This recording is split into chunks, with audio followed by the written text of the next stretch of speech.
Monument de artă îndrăgit de gălățeni, care de-a lungul anilor a fost mutat în mai multe locuri, mutilat de unii răufăcători și restaurat în mai multe rânduri de artiștii plastici Gheorghe Terescenco, Alexandru Pamfil și Gheorghe Andreescu, statuia lui Eminescu iradiază din albul marmurei poezia cu cadențe celeste a Luceafărului. Mihai Eminescu este poetul nepereche, a cărui operă învinge timpul, care exprimă cel mai bine și cel mai complet spiritualitatea românească. Statuia lui Eminescu a fost prima statuie din România dedicată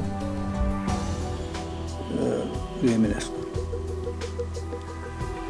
Se împlinea în 1911 niște ani de la moartea lui Eminescu. Și atunci municipalitatea gălățeană a ținut neapărat să ridice un monument. Și monumentul a fost comandat de Oscar Han. Prima dată statuia lui Eminescu a fost inaugurată în Parcul Eminescu, așa, de partea centrală pe stânga. Adică aproape din intrarea în parc, în zona din stânga. Avea un soclu de o înălțime mai mare decât ceea care este acum. Era executată din marmură de Carrara și era comanda către sculptorul Friedrich Storch. Sculptor de importanță majoră în cultura plastică românească. Un sculptor care a mai executat și alte monumente, dar nu de importanța și nu de amploarea și de, de valoarea artistică a acestui ansamblu monumental. Statuia a fost tot timpul mutată.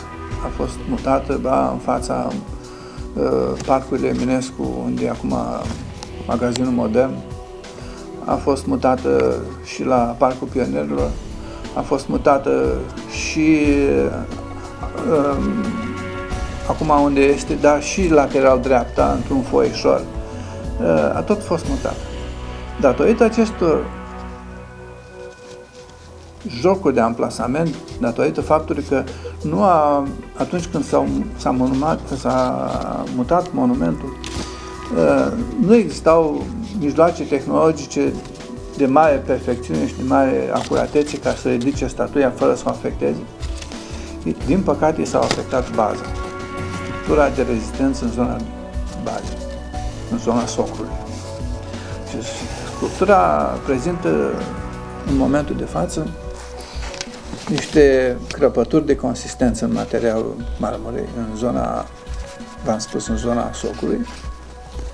Și datorită infiltrării apei, faptul că apa îngheață în zonele de infiltrație, care în orice rocă dislocă, rupe. Nu-i prevăd o existență foarte îndelungată în astfel de condiții. Prin faptul că dacă nu se iau măsuri urgente împotriva vandalizării, știți că în fiecare an se rupe mâna, mâna cu flacăra. Nu înțeleg rostul și nu înțeleg ce vrea să... Eu cred că este un joc a celor care fură această mână sau vandalizează, dar s-au mai întâmplat și alte lucruri, cu carioca, cu fel de spray-uri, cu fel de vopsele. Statuia este periodic vandalizată. Este vandalizată de factorul uman și este vandalizată de factorul timp și atmosferic. V-am spus că pătrunde apa, îngheață, dislocă. Dar dislocă numai în partea dreaptă a zonei, ceea ce este, dacă era în totalitatea socului, în totalitatea suprafeței socului, încă nu era chiar așa un factor de îngrijorare, dar fiind localizat numai în partea dreaptă, riscă ca statuia să cadă pe partea dreaptă. Este un monument de o deosebită importanță spirituală, cât și de valoare estetică nu mai vorbim, și valoare estetică și artistic nu mai vorbim. Friedrich Storch a fost un mare artist și merită ca opera lui să fie apreciată de către gălățeni.